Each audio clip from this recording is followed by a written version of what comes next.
नमस्कार, मैं हूं संजय शर्मा। आप देख रहे हैं 4 PM न्यूज़ नेटवर्क। आप मुझे बता सकते हैं कि राम मंदिर के बनने से किसका भविष्य सबसे ज़्यादा दांव पर लगा है? राम मंदिर के में भगवान राम की प्राण प्रतिष्ठा पे किसका भविष्य सबसे ज़्यादा दांव पर लगा है? इस देश में कौन है जो ये चाहता है कि आधा अधूरा मंदिर बने, किसी तरह भगवान की प्राण प्रतिष्ठा हो जाए? और कौन वो शख्स है जिसने देश के तमाम चैनलों से कहलवा दिया है दिन भर सिर्फ मंदिर दिखाना है? और कौन है वो शख्स जिसने राम को राजनीति के झंडों पे टांग दिया है? मैं किसी का नाम नहीं लूंगा, और मैं इतना जानता हूं कि मेरे 26 लाख सब्सक्राइबर में से शायद ही कोई होगा जो उनका नाम ना जानता हो। एक बहुत मजेदार किस्सा बताता हूं। कवि सम्मेलन हो रहा था। एक कवि ने कहा, हमारी सरकार बहुत चोर है, काला धन लाने का वादा किया, आज तक लोगों को मूर्ख बनाया। दरोगा जी खड़े हुए तो उन्होंने कहा, कवि की इतनी हिम्मत! कवि को पकड़ के ले गए, थाने में ले गए और 4 लातें मारी। उसने कहा, दरोगा जी ने कहा कवि से कि तुम हमारी सरकार को चोर कहते हो? तो उसने कहा, सर हमारी सरकार तो कहा ही नहीं, मैंने तो आपने पूरा सुना नहीं, मैंने कहा था कि सरकार चोर है, काला धन वापस लाने का वादा किया, लाई नहीं। कौन से मुल्क की सरकार है, मैंने ये थोड़ी ना कहा था। दरोगा जी ने 2 डंडे और मारे और कहा, हमें नहीं पता कि कौन सी सरकार चोर है। तो फिर मैं ये बात आपको इसलिए नहीं कह रहा हूं कि आप मेरी लाइनों को समझ गए होंगे कि राम को किसने राजनीति के झंडों पे टांग दिया है, राम को किसने सत्ता के फेरों में उलझा दिया है। कौन चाहता है कि मंदिर बने ना बने, आधे अधूरे मंदिर में राम प्रतिष्ठा, भगवान राम की प्राण प्रतिष्ठा हो जाए, चुनाव की नैया पार हो जाए। और मुझे हरिओम पवार, मेरे फेवरेट कवि, मुझे बहुत पसंद है कवि। उनकी राम के ऊपर एक कविता है। जब मैं इस कविता को सुनता हूं तो मेरे राम, मेरे मर्यादा पुरुषोत्तम राम मेरी आंखों के सामने आ जाते हैं। उस कविता की कुछ पंक्तियां मैं आपको पढ़ के सुनाता हूं। मुझे मुझे बहुत पसंद है वो कविता। हरिओम जी ने लिखा है कि जब पूजा के घर में दंगा होता है, जब पूजा के घर में दंगा होता है, गीत गजल छंदों का मौसम रोता है। जब पूजा के घर में दंगा होता है, गीत गजल छंदों का मौसम रोता है, मीर निराला दिनकर मीरा रोते हैं, मीर निराला दिनकर मीरा रोते हैं, गालिब तुलसी जिगर कबीरा रोते हैं। भारत माँ के दिल में छाले पड़ते हैं, लिखते लिखते कागज काले पड़ते हैं, राम मिले हैं वचन निभाती आयु को। कितनी सुंदर लाइनें हैं। राम की पूरी परिकल्पना दिमाग में रख के करिएगा और फिर सुनिएगा इन लाइनों को। राम मिले हैं वचन निभाती आयु को, राम मिले हैं घायल पड़े जटायु को, राम मिले हैं वचन निभाती आयु को, राम मिले हैं घायल पड़े जटायु को, राम मिलेंगे अंगद वाले पांव में, राम मिलेंगे अंगद वाले पांव में, राम मिलेंगे पंचवटी की छांव में। पंचवटी की छांव में राम रहते हैं। राम को महलों की, सोने के दरवाजों की जरूरत नहीं है। वो गांव गली गली खलिहान के दरवाजे पे रहने वाले राम हैं मेरे।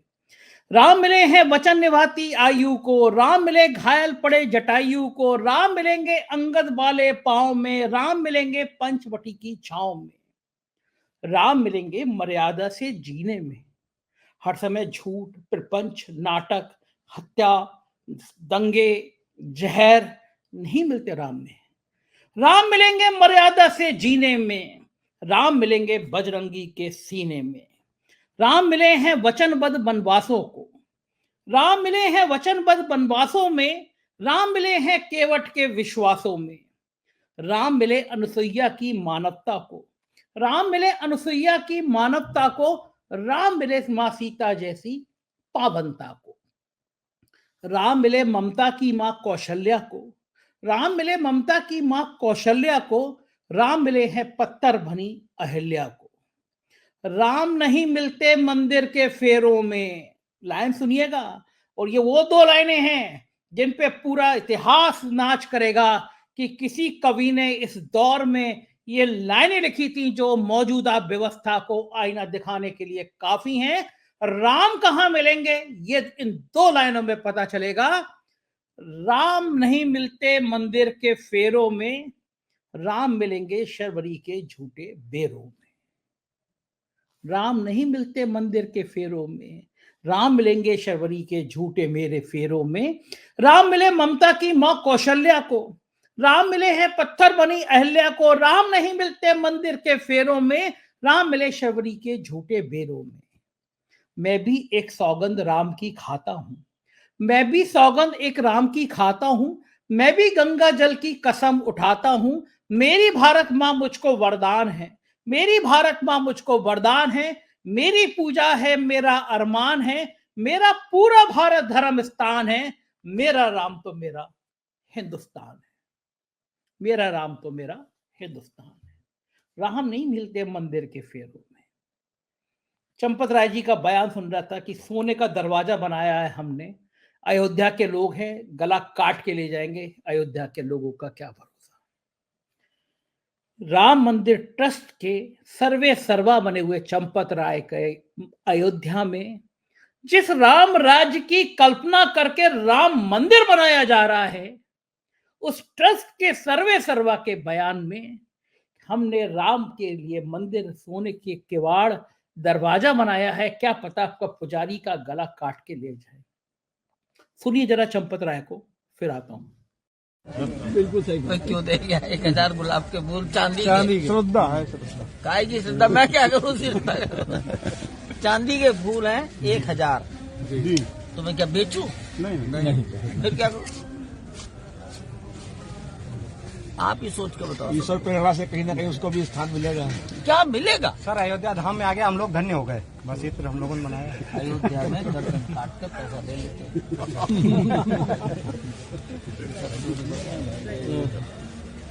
हमने अपने दरवाजे पे सोना मड़वाया, मड़वा तो दिया, मुझे बना तरह से चलती कौन करेगा? एक दरवाजे की कीमत 60 करोड़ हो गई। हमने कहा पुजारी की गर्दन काटेंगे रात को, क्या होगा? या तो अयोध्या है, जिसकी जान जानी होगी चली जाएगी, मैं तो वहां जाऊंगा नहीं कभी। चलो जाओ। जय श्री राम। क्यों ऐसी मानसिकता है?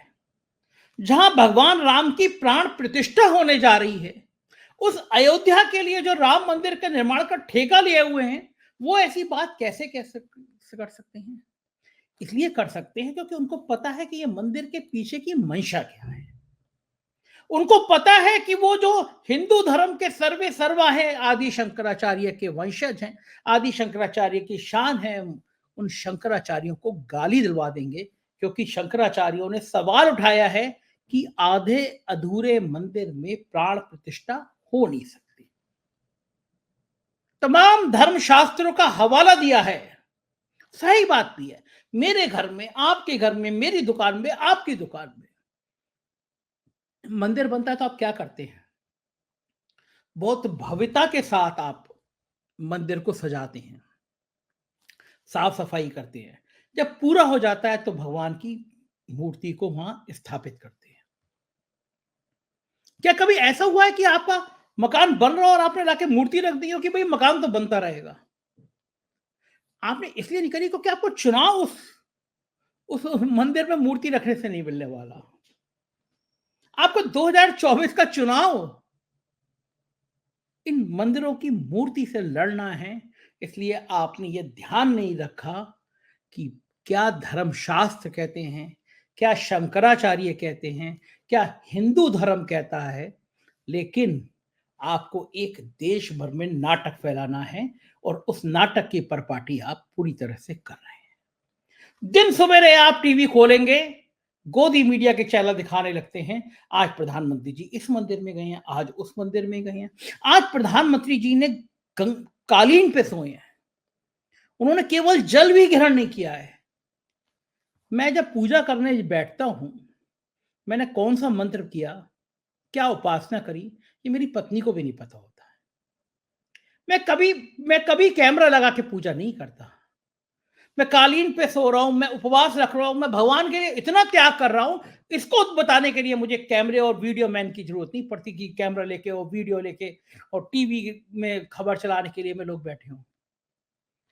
भगवान राम को ये नाटक पसंद आएंगे?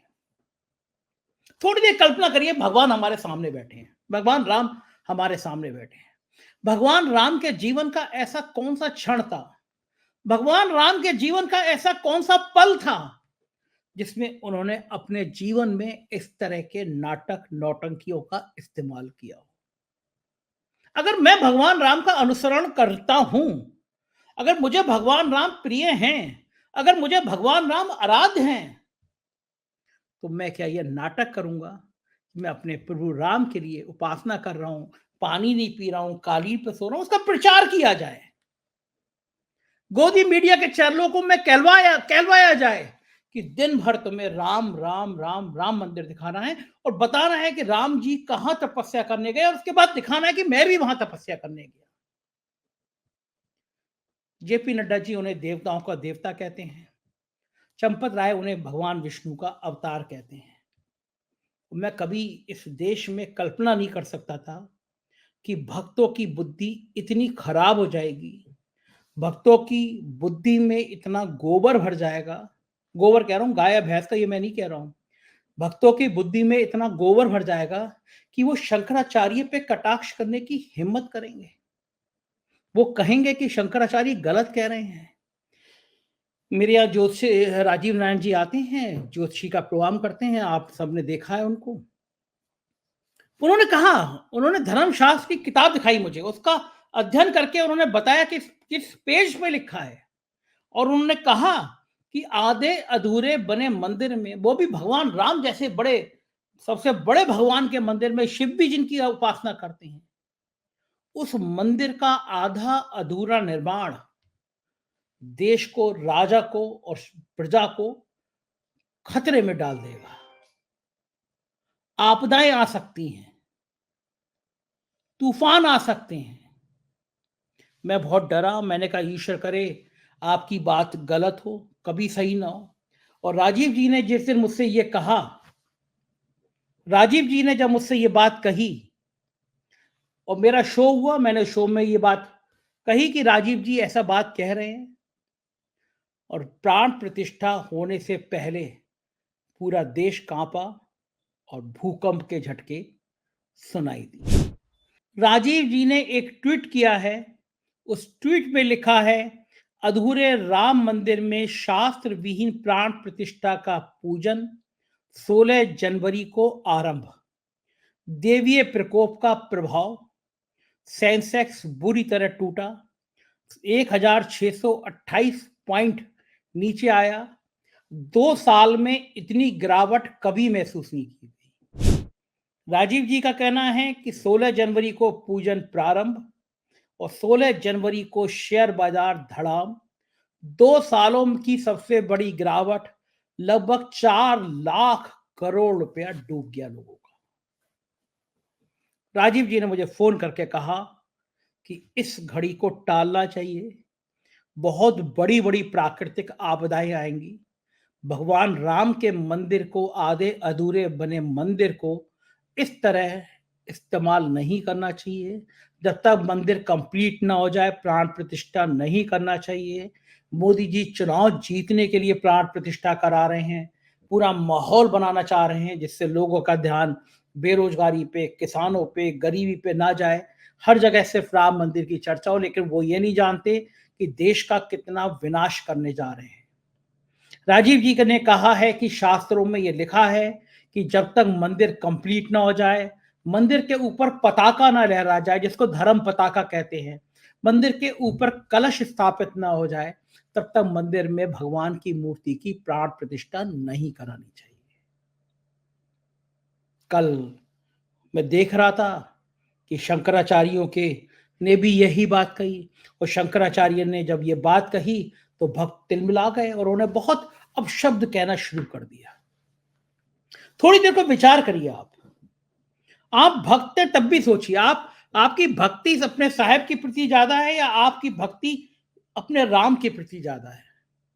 और अगर अपने राम के प्रति ज्यादा है तो मेरी बात पे विचार करिए। मुझे भले आप मुझे गाली देते हैं, गाली देते रहिए, लेकिन विचार करिए, क्या भगवान राम के मंदिर के पूरा होने के बाद भगवान राम के मूर्ति की प्राण प्रतिष्ठा नहीं कराई जानी चाहिए थी? सेंट्रल विस्टा कोरोना काल में नई संसद बनाई जा सकती है, दिन रात करके बनाई जा सकती है। तो एक साल में दिन रात काम किया जाता, एक साल के अंदर मंदिर पूरा किया जाता, तब भगवान राम की मूर्ति वहां रखी जाती। आप सोचिए, जहां पे गर्भगृह में मूर्ति रख दी गई, उसके ऊपर मजदूर आएंगे, मिस्त्री आएंगे, गरीब लोग होते हैं, वहीं बैठ के बीड़ी पीते हैं। सैकड़ों हजारों मजदूर काम कर रहे होंगे, कोई दारू भी पिएगा, कोई बीड़ी पिएगा, कोई सिगरेट पिएगा, कोई पान खा के वहां थूकेगा। इतने बड़े मंदिर में जहां हजारों लोग काम कर रहे हैं, वहां ये सब होंगे। मजदूर मिस्त्री जूते लेकर, चप्पल पहन के वहां ऊपर चले जाएंगे और नीचे भगवान गर्भगृह में रहेंगे। क्या ये उचित है? क्या ये सही है? दरअसल मोदी जी डर गए हैं। मोदी जी को लग रहा है कि अब 2014 और 2019 वाला माहौल नहीं है। पुलवामा नहीं है, सर्जिकल स्ट्राइक नहीं है, राष्ट्रवाद नहीं है, धर्म के नाम पर उफान नहीं है। लोग अपने अपने मुद्दे उठाने लगे हैं। लोग मोदी जी के झूठे वादों की बात करने लगे हैं। लोग पूछने लगे हैं कि खातों में 15 लाख क्यों नहीं आए। लोग पूछने लगे कि हर साल 2 करोड़ लोगों को नौकरी क्यों नहीं दी गई। लोग पूछने लगे हैं कि काला धन वापस क्यों नहीं आया। लोग पूछने लगे हैं कि आपने कहा था 2022 तक हर किसी के सर पर छत होगी, मकान क्यों नहीं मिले। और लोग पूछने लगे हैं कि जीडीपी के आंकड़ों में इतना हेरा फेरी क्यों की जा रही है। लोग पूछने लगे हैं कि आंकड़े छुपाए क्यों जा रहे हैं। और लोग पूछने लगे हैं कि मालदीव जैसा छोटा देश, नेपाल जैसा छोटा देश हमको आंखें क्यों दिखाने लगा। हमारे सारे पड़ोसी देश हमसे नाराज क्यों हो गए। लोग पूछने लगे हैं कि हमारे प्रधानमंत्री को राष्ट्रपति को चाय बना के पिलाते रहे और वो उसने हमारे सैनिक मार दिए। और लोग पूछने लगे हैं कि सरदार पटेल की प्रतिमा से लेकर इस देश के हजारों करोड़ बड़े बड़े ठेके चीन को क्यों दिए जा रहे हैं। ये सवाल जब प्रधानमंत्री से पूछने लगे तो प्रधानमंत्री समझ गए कि अब देश के हालात बेकाबू हो रहे हैं, अब चीजें खराब होनी है। उनको नजर आने लगा कि बिहार, बंगाल, महाराष्ट्र, कर्नाटक, यहां पे बड़ी संख्या में लोग गुस्से में हैं, नाराज हैं।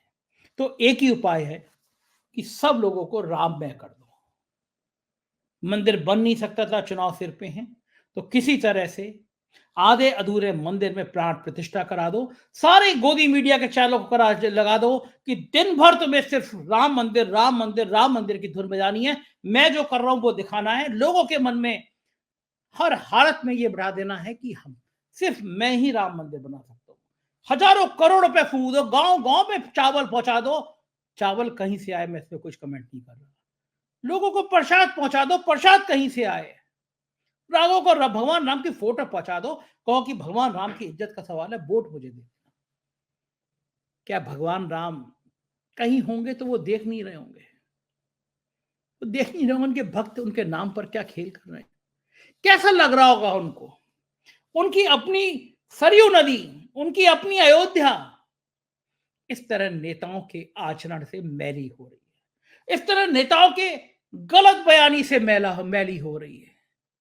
मीडिया का क्या हाल है, ये वहां के पूर्व विधायक हैं पवन पांडे, उन्होंने बताया कि मीडिया कर क्या रही है, आधा अधूरा सच कैसे दिखा रही है।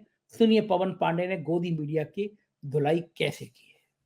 कल से कुछ समाचार चैनलों पर यह समाचार चलाया जा रहा है कि समाजवादी पार्टी के राष्ट्रीय अध्यक्ष, पूर्व मुख्यमंत्री उत्तर प्रदेश सरकार को अयोध्या प्राण प्रतिष्ठा का निमंत्रण दिया गया और उन्होंने ठुकरा दिया। मैं उन चैनल के लोगों से कहना चाहता हूं कि आप पत्रकारिता छोड़कर जो चमचागिरी कर रहे हैं, कृपया इसे बंद करिए। अगर आपके पास इस बात का प्रमाण है कि अखिलेश यादव जी को निमंत्रण दिया गया, तो साक्ष्य के साथ अपने चैनल पर उसको प्रस्तुत करिए। अगर कोरियर से भेजा गया तो उस कोरियर की रसीद, जो उनके घर पर रसीद, या तो उनके घर पर निमंत्रण स्वीकार किया गया और रसीद जहां से भेजा गया उसे अपने चैनल पर दिखाइए। आप पत्रकारिता को छोड़कर जो एक गलत प्रचार प्रसार करने की परंपरा चला रहे हैं, इसको बंद करिए। आप पत्रकार हैं तो पत्रकारिता की तरह करिए। किसी के बारे में गलत प्रचार करना, दुष्प्रचार करना ये बंद कर दीजिए। और मैं समझ नहीं पा रहा हूं, प्राण प्रतिष्ठा भगवान श्री राम तो सबके हैं, मर्यादा पुरुषोत्तम राम तो कणकण में है। हम समझ नहीं पा रहे हैं कि पत्रकार बंधुओं आपको इतना दर्द क्यों है। कौन दर्शन करेगा, कौन दर्शन नहीं करेगा, सबसे ज्यादा आपके पेट में दर्द हो रहा है। आप लोग तो ऐसा प्रचार कर रहे हैं जैसे लगता है कि 22 जनवरी के बाद प्रभु श्री राम मंदिर में रहेंगे ही नहीं, प्रभु श्री राम मंदिर छोड़कर कहीं और चले जाएंगे। क्या 22 जनवरी के बाद कोई अगर दर्शन करने जाएगा, पूजन करने जाएगा, तो प्रभु श्री राम, मर्यादा पुरुषोत्तम श्री राम मंदिर में नहीं मिलेंगे? कृपया अपने इस जो गोदी मीडिया की जो परंपरा है, इसको बंद करिए। गलत प्रचार प्रसार करना बंद करिए। अपने पत्रकारिता धर्म को निभाइए, वरना आने वाली नस्लें बताएंगी कि आप पत्रकार नहीं थे, आप केवल दिन भर चाटुकारिता करते थे। धन्यवाद। सुना आपने, ये थे पवन पांडे। अब आप मुझे बताइए, थोड़ी देर को ईमानदारी से बताइए, क्या मैं गलत कह रहा हूं? क्या पूरा मंदिर नहीं बनना चाहिए था? क्या मंदिर का इस्तेमाल चुनाव के लिए नहीं किया जा रहा है? प्रभु से कामना है मेरी, भगवान राम से प्रार्थना है मेरी, कोई भी शख्स अगर आपके नाम का राजनीति में इस्तेमाल कर रहा हो, उसकी बुद्धि को दुरुस्त कीजिएगा और उसके मनोकामनाएं, जो कुत्सित मनोकामनाएं हैं, उनको मत पूरी होने दीजिएगा। आपके नाम पर राजनीति देश में नहीं होनी चाहिए। मुझे आप लोगों के कमेंट का भी इंतजार रहेगा। अपनी राय से जरूर अवगत कराइएगा। हमारे राज्यों के चैनल हैं 4 PM यूपी, बिहार, गुजरात, महाराष्ट्र, कर्नाटक, राजस्थान, बिहार, मध्य प्रदेश और 4 PM बॉलीवुड, उन्हें भी सब्सक्राइब करिएगा, चैनल को ज्वाइन कीजिएगा। शुक्रिया, थैंक यू।